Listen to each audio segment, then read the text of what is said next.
दोस्तों, तो आप लोग कैसे हैं? आशा करता हूं कि आप लोग बहुत अच्छे होंगे। तो अभी पढ़ाई करने वालों के लिए बहुत अच्छा खुशखबरी लेकर के आया हूं। देखिए, इंडिया पोस्ट ऑफिस रिक्वायरमेंट 2022-23, तो इंडिया पोस्ट के तरफ से एक बहुत बड़ा नोटिफिकेशन निकल के आ रहा है कि बहुत सारा बम्पर वैकेंसी आया है इंडिया पोस्ट में। तो आप लोग यहाँ बारी बारी से देखिए, मैं आपको सारा डिटेल बता दे रहा हूँ कि कौन सा पोस्ट पे कितना सीट है, क्योंकि 2019 में एक वैकेंसी आया था इंडिया पोस्ट का, उससे भी बड़ा, उससे भी धमाकेदार वैकेंसी है। तो आप लोग बहुत जल्दी इसका अप्लाई करके ज्वाइन कीजिए। तो देखिए, मैं आपको सारा पोस्ट के बारे में एक्सप्लेन करके बताता हूँ। टोटल पोस्ट 98,083 पोस्ट है, 98,083 पोस्ट है। तो बहुत ज्यादा पोस्ट होता है। उसके बाद पोस्ट नेम और पोस्ट करके मैं आपको बता दे रहा हूँ। तो देखिए, पोस्टमैन का जो पोस्ट है 59,099, यानी कि 59,099 पोस्ट पोस्टमैन का है। उसके बाद मेल गार्ड 1445, यानी कि 1445 पोस्ट मेल गार्ड का है। थर्ड नंबर में आता है एमटीएस मल्टीटास्किंग स्टाफ, 37,539 पोस्ट हैं। तो अब सबसे पहले हम बात कर लेते हैं पोस्टमैन का। देखिए, पोस्टमैन के लिए मतलब क्या क्वालिफिकेशन चाहिए, कितना एज रिस्ट्रिक्शन वगैरह कुछ है, तो मैं आपको बता देता हूँ। पोस्टमैन, जिसको हम लोग डाकिया कहते हैं, एज उनका अगर जनरल कैटेगरी से है तो 18 से 27 साल, अगर ओबीसी से आते हैं तो 18 से 30 साल, एज रिलैक्सेशन 3 साल है। अगर एससी एसटी कैटेगरी से आते हैं तो एज रिलैक्सेशन 5 साल तक का है। तो देखिए, 18 से 32 साल तक। अब हम बात कर लेते हैं क्वालिफिकेशन के बारे में कि इनको फॉर्म को अप्लाई करने के लिए एलिजिबल कौन है। तो क्वालिफिकेशन आपको 12th पास होना है, चाहे आप किसी भी स्ट्रीम से हो, आईएससी हो, आईए हो, लेकिन आपको 12th पास आउट होना है। उसके बाद नॉलेज ऑफ कंप्यूटर। तो देखिए, कंप्यूटर का नॉलेज जो होता है ना, नॉलेज ऑफ कंप्यूटर, तो यहाँ पे बेसिक नॉलेज चाहिए आपको। यहाँ पे कंप्यूटर का कोई एडिशनल सर्टिफिकेट नहीं देना आपको। अगर आपके पास कंप्यूटर नॉलेज नहीं भी है तो आप फिलअप कर सकते हो, कोई आपसे सर्टिफिकेट नहीं मांगा जाएगा। ऐसे इसका बेसिक नॉलेज क्या, जैसे आपको कंप्यूटर ऑफ करना है, ऑन करना है, माउस कैसे घुमाते हैं, कोई फॉर्म, तो धीरे धीरे करके आप सीख जाइएगा। बेसिक नॉलेज कोई ज्यादा नहीं होता। अगर आप एंड्रॉइड मोबाइल चलाते हो ना तो सेम प्रोसेस होता है, उसमें केवल थोड़ा सा अंतर होता है, तो आप लोग आराम से सीख जाइएगा। तो बेसिक नॉलेज चाहिए, कोई सर्टिफिकेट नहीं चाहिए, कोई डिग्री का जरूरत नहीं है। उसके बाद स्टार मार्क देकर के देखिए, हम यहाँ पे इंडिकेट कर रहे हैं कि 10th पास, यानी कि जो जीडीएस कैंडिडेट हैं, ग्रामीण डाक सेवक के कैंडिडेट हैं, जो ऑलरेडी अभी जॉब कर रहे हैं, तो 10th पास पे भी अप्लाई कर सकते हैं। उनके लिए 12th होना जरूरी है, 10th पास भी चलेंगे। फिर देखिए, नॉलेज ऑफ लोकल लैंग्वेज। अब देखिए क्या होता है कि आप जिस स्टेट में अप्लाई कर रहे हैं उस स्टेट का लोकल लैंग्वेज आपको जानना होगा। आप देखिए, बहुत सारा कमेंट आता है, बहुत सारा लोग पूछते भी हैं कि हम बिहार से हैं, हम यूपी से हैं और असम में क्या हम डाल सकते हैं। तो हाँ, अगर आपको असम का लैंग्वेज आता है, असम का जो मदर लैंग्वेज है वो आपको पता है, तो आप डाल सकते हैं। अगर नहीं पता है तो फिर भैया नहीं आप डाल सकते हो। तो लोकल में से जो बिहार से हैं, झारखंड हैं, बगल में यूपी हैं, तो वहाँ का लोकल, या फिर जहाँ हिंदी यूज होता है, जहाँ हिंदी लोग समझते हैं, वहाँ का आप डाल सकते हैं। देखिए, उसके बाद आपको डीएल चाहिए, ड्राइविंग लाइसेंस, 2 व्हीलर या एलएम भी। देखिए, लाइट मोटर व्हीकल यानी कि 4 व्हीलर का, तो आपको ड्राइविंग लाइसेंस भी चाहिए। तो देखिए, सबसे पहले बता देते हैं कि मैं भी आपको ये अपडेट दे रहा हूँ कि आपके पास अगर ड्राइविंग लाइसेंस नहीं है तो ओरिजिनल वाला, ऐसा नहीं कि प्रिंट आउट निकलवा लीजिए तो प्रॉब्लम हो जाएगा। वहां पे चेक करता है कि भाई आपका ड्राइविंग लाइसेंस है कि नहीं। ऐसे आप लोग जानते होंगे कि ड्राइविंग लाइसेंस ऐसे एम परिवहन ऐप में भी जाकर के चेक हो जाता है, तो वहां चेक करेगा। ऐसा होशियारी मत कीजिएगा कि प्रिंट आउट निकाल करके डुप्लीकेट दे दीजिएगा, प्रॉब्लम हो जाएगा। फिर आपके पास अभी टाइम है, करीब 2-3 महीना टाइम है, 2-3 महीना में डीएल आराम से बन जाता है। तो आप वहां ड्राइविंग लाइसेंस बनवा लीजिए, 2 व्हीलर या 4 व्हीलर जो भी होगा, ड्राइविंग लाइसेंस होना चाहिए आपके नाम से। उसके बाद सैलरी की बात करते हैं। भाई, इसका सैलरी क्या होगा? तो देखिए, लेवल 3 का सैलरी होगा आपका, स्टार्टिंग 21,700 से होगा, या वहां से लेकर के आपको 69,100 तक का होगा। तो देखिए, हम बात किए पोस्टमैन के बारे में। अब सेकंड नंबर में आ जाते हैं मल्टी गार्ड के बारे में। अब मल्टी गार्ड का एज क्या रहेगा? तो जनरल के 18 से 27 साल, ओबीसी के लिए 18 से 30 साल और एससी एसटी के लिए 18 से 32 साल। उसके बाद बात कर लेते हैं हम क्वालिफिकेशन की। तो क्वालिफिकेशन सेम एज पोस्टमैन, जो पोस्टमैन का क्वालिफिकेशन 12th पास है, सेम इसके लिए भी होगा। लेकिन इसमें जो था ड्राइविंग लाइसेंस और कंप्यूटर वाला, वो 2 चीज इसमें नहीं है। ड्राइविंग लाइसेंस का कोई जरूरत नहीं है और न ही कंप्यूटर नॉलेज चाहिए, ये दोनों नहीं है। आते हैं सैलरी के बारे में। तो इसमें भी लेवल 3 का सैलरी है 21,700 से 69,100 तक का। अब बात हम लोग कर लेते हैं मल्टीटास्किंग स्टाफ MTS के बारे में। तो इस नोटिफिकेशन में तो नहीं, लेकिन SSC के तरफ से एक नोटिफिकेशन आया है, उसमें है कि आपके लिए 37,539 पोस्ट MTS का भी है। इसका एज जो होता है जनरल के लिए 18 से 25 साल होता है, जनरल कैटेगरी के लिए 18 से 25 साल, OBC के लिए 18 से 28 साल, SC ST के लिए 18 से 30 साल। अब बात कर लेते हैं क्वालिफिकेशन का। तो देखिए ऐसे क्वालिफिकेशन मैट्रिक तक पे ही आता था, लेकिन इस बार चांस है कि +2 पे आ जाए। इस बार चांस है कि +2 उसमें रिक्वायर करे, वहाँ कि आपको +2 है तो ही भर सकते हैं। हालांकि अभी तक मैट्रिक पे ही है, तो इस पे भी पूरा कंफर्मेशन नहीं आया है। तो कंफर्मेशन आने के बाद मैं एक वीडियो जरूर डालूंगा कंफर्मेशन का, लेकिन अभी चांस है +2 आने का। ऐसे भी तक 10th का था। अब देखिए सबसे बड़ा चीज होता है कि बहुत बार जो है मेरिट पे ही सिलेक्शन हुआ है। तो इस बार का भी बहुत बड़ा सवाल है कि इस बार एग्जाम होगा या फिर मेरिट पर सिलेक्शन, एग्जाम होगा या मेरिट पे सिलेक्शन, सबसे बड़ा सवाल है। तो देख लीजिए फ्रेंड्स, ये जो सिलेक्शन होगा वो SSC के थ्रू होगा, staff selection commission, staff selection commission, कर्मचारी चयन आयोग के द्वारा होगा। तो भैया जी SSC जब सिलेक्शन करवाता है तो एग्जाम लेके ही करवाता है, इसीलिए इस बार एग्जाम होगा, मेरिट पे नहीं होगा, जैसा अभी तक का अपडेट है। आपको इस वीडियो में हम उसका नोटिफिकेशन का भी कुछ अपडेट हम दिखाएंगे।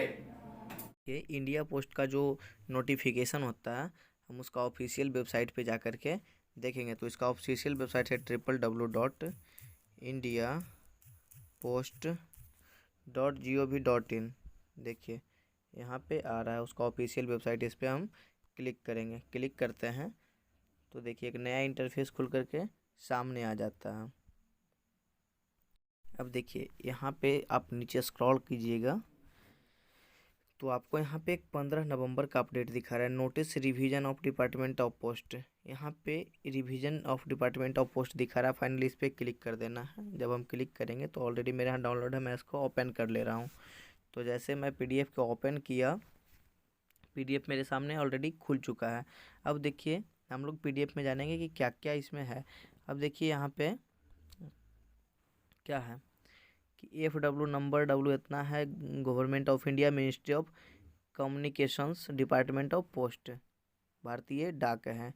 उसके बाद देखिए डाक सेवक संसद मार्ग, न्यू दिल्ली, डेटेड 15/11 का नोटिफिकेशन है, मतलब बहुत ज़्यादा पुराना भी नोटिफिकेशन नहीं है। उसके बाद देखिए नोटिस टू स्टेक होल्डर, यहाँ पे देखिए यहाँ पे सिग्नेचर भी है, असिस्टेंट डायरेक्टर जनरल का SPN का सिग्नेचर भी है। और हम नीचे आ जाते हैं, देखिए नोटिफिकेशन। अब देखिए यहाँ पे क्या है कि पोस्टमैन का 59,099 पोस्ट है, जो कि हम आपको वीडियो में बता चुके हैं। 59,099 पोस्ट है। नॉन सेलेक्शन आपका 21,700 से 69,100 तक का। और देखिए नीचे बिटवीन 18 से 27 साल, essential qualification 12th standard pass from a recognised board. यहाँ पे देखिए 10th standard pass from a recognised for the person who is working as Gramin Dak सेवक। ये सब चीज़ हम आपको वीडियो में पहले भी बता चुके हैं। यहाँ पे knowledge of working on computer, आपको बेसिक नॉलेज चाहिए, अदर क्वालिफिकेशन में चाहिए, तो सारा अपडेट आपको इस नोटिफिकेशन में मिल जाएगा जो आया है। तो जो है ना ये नोटिफिकेशन का लिंक, जो मेरा PDF का लिंक होगा मैं डिस्क्रिप्शन में डाल दूंगा, वहाँ से भी आप डिस्क्रिप्शन को डाउनलोड करके आप सारा कुछ देख सकते हैं। तो देखिए SSC अगर देखिए आप तैयारी किए हो, सपोज दैट कि पहले इस बार का देखिए GDS का तो आप देखे होंगे वैकेंसी, तो कितना तक बना है मेरिट, तो 99%, कहीं कहीं 100% पर बना है। अब जिनका 60% है, जो स्टूडेंट्स का 60% है, लेकिन उनको पता चला कि मेरिट पे नहीं है, डायरेक्ट मेरिट नहीं ऐसे बनेगा, मैट्रिक के रिजल्ट पे एग्जाम होगा। तो 60% वाले स्टूडेंट भी बहुत जम के तैयारी किए, और अगर एग्जाम नहीं लेता है तो फिर तो धांधली करना शुरू कर देंगे, इसीलिए एग्जाम लेगा। और ऐसा नहीं, अगर आप 60% भी आपका मैट्रिक में है, ISC में, तो अप्लाई कर सकते हैं, कोई इश्यू नहीं है। और जो सारा सिलेक्शन होगा ना SSC के थ्रू होगा। अब देखिए सिलेक्शन प्रोसेस क्या है। तो सिलेक्शन प्रोसेस एग्जाम 2 होगा। जैसे पीटी का एग्जाम होता है, पीटी 1 का तो 100 नंबर का एग्जाम होगा, ठीक है। 60 मिनट का एग्जाम होगा, टाइम रहेगा 60 मिनट। पीटी 2 जो होगा वो 50 नंबर का एग्जाम होगा, आपको 30 मिनट का टाइम रहेगा उसमें। तो आप लोग ध्यान दीजिए कि इसमें जनरल अवेयरनेस का भी क्वेश्चन आएगा, कुछ पोस्ट ऑफिस से रिलेटेड भी क्वेश्चन आएगा पीटी 2 में, और पीटी 1 में भी वही है कि कुछ यहाँ पोस्ट ऑफिस से रिलेटेड क्वेश्चन आएंगे भी, और कुछ कुछ जो क्वेश्चन आएंगे वो बेसिक पोस्टल नॉलेज, जीए यानी कि जनरल अवेयरनेस, जीए या पोस्ट ऑफिस बेसिक नॉलेज। तो आप लोग को ध्यान दे करके तैयारी करना है। और उसके बाद पोस्टल ऑपरेशन यानी कि नॉलेज ऑफ पोस्टल ऑपरेशन, इसमें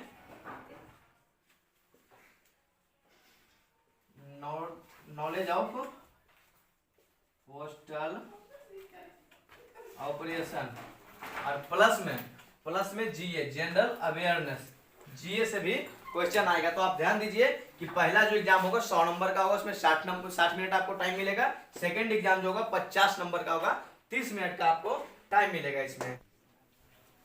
तो देखिए बात कर लेते हैं हम स्टेट वाइज वैकेंसी डिटेल्स का, कि किस स्टेट में कितना, कौन सा पोस्ट पे कितना सीट है। तो बात हम सबसे पहले आंध्र प्रदेश का कर लेते हैं। टोटल पोस्ट 3563 है, टोटल पोस्ट 3563 है, जिसमें पोस्टमैन का 2289 है, मेल गार्ड का 108 है, एमटीएस का 1166 पोस्ट है। अब दूसरा में हम बात कर लेते हैं असम का। असम का यहाँ पे पूरा टोटल पोस्ट 1754 है, पोस्टमैन का जो है पोस्ट जिसमें 934 है, मेल गार्ड का 73 है, एमटीएस का 747 है। तो ए वाला तीनों मिलाकर के आपको 1754 हो जाएगा। छत्तीसगढ़ में देख लीजिए भाई, छत्तीसगढ़ में टोटल पोस्ट 975 है, 613 पोस्टमैन का पोस्ट है, मेल गार्ड का 16 है, एमटीएस का 346 पोस्ट है। आगे हम लोग आ जाते हैं दिल्ली पे। तो भाई दिल्ली में टोटल 5590 पोस्ट है, पोस्टमैन का 2903 पोस्ट है, मेल गार्ड का 20 पोस्ट है, और एमटीएस का 2667 पोस्ट है। तो अगर आप तीनों को जोड़िएगा ना तो 5590 आ जाएगा। और देखिए बिहार, यूपी और अन्य राज्य तो बहुत लंबा हो जाता, यहाँ पे नहीं एडजस्ट हो पाता, बहुत लंबा टोटल राज्य का हम इस पे एक्सप्लेन नहीं कर सकते। इसीलिए जो नोटिफिकेशन है ना उसका स्क्रीन रिकॉर्डिंग आपको हम वीडियो में दिखाते हैं। अब देखिए यहाँ पे सारा स्टेट वाइज है। अब देख लीजिए आप, वहाँ पे बिहार का 1851 पोस्ट है, 95 मेल गार्ड का, एमटीएस का 1956। अब आगे इसी तरह देखिए छत्तीसगढ़ में 613 पोस्ट, दिल्ली में 2903 पोस्ट, गुजरात में 4524 पोस्ट, उधर 74 2530, इधर हरियाणा में 1043 पोस्ट। उसके बाद नीचे हिमाचल प्रदेश में है 423 पोस्ट, जम्मू कश्मीर में 395 पोस्ट, झारखंड में 889 पोस्ट, कर्नाटका में जो है 3887 पोस्ट। उसके बाद नीचे देख लीजिए, हाँ देखिए नीचे 2930 पोस्ट, इधर 74 1424, मध्य प्रदेश में 2062 पोस्ट है। और देखिए आगे यहाँ पे महाराष्ट्र में 9884 पोस्ट है, नॉर्थ ईस्ट में जो है देखिए 581 पोस्ट है। उसके बाद देखिए नीचे आपका उड़ीसा स्टेट आ जाता है, उड़ीसा में 1532 पोस्ट है। आगे जो स्टेट है पंजाब है, वहाँ पे 1824 पोस्ट है।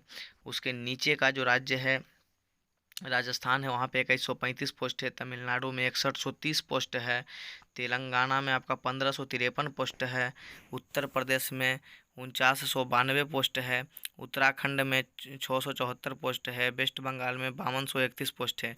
और टोटल पोस्ट मिलाकर के 59,099 है, जिसमें 1445 देखिए यहाँ पे और 37,539, यानी कि टोटल पोस्ट मिलाकर।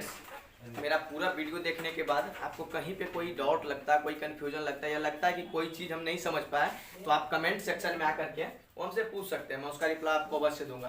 और हाँ फ्रेंड्स, आप लोग बताइए कि ये वीडियो आपको कैसा लगा। अगर बढ़िया लगा हो, अच्छा लगा हो तो लाइक कीजिए वीडियो को, चैनल को सब्सक्राइब कीजिए और वीडियो को बहुत ज़्यादा शेयर कीजिए ताकि सभी लोगों को इस अपडेट के बारे में पता चल सके। तो मेरा पूरा वीडियो देखने के लिए आपका बहुत बहुत धन्यवाद। जय हिंद दोस्तों।